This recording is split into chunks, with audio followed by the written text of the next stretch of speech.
Hi everyone, welcome back to another episode of Gameplay Classic.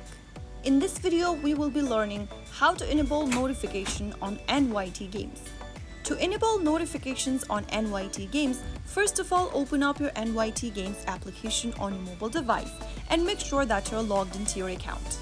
After you're signed into your account, go to the upper right hand corner and click on the human icon. Once you do that, this will open up the settings menu, from where scroll down and tap on Enable Notifications. After you tap on the Enable Notifications option, go ahead and select the notification option under Allow NYT Games to Access, and then make sure to toggle on the button right next to Allow Notifications on your iOS device.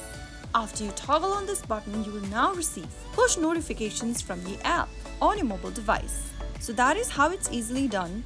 If you found the video to be helpful, go ahead and give us a thumbs up.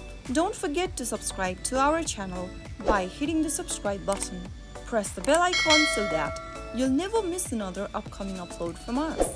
I will be back again in the next video. Thank you for watching.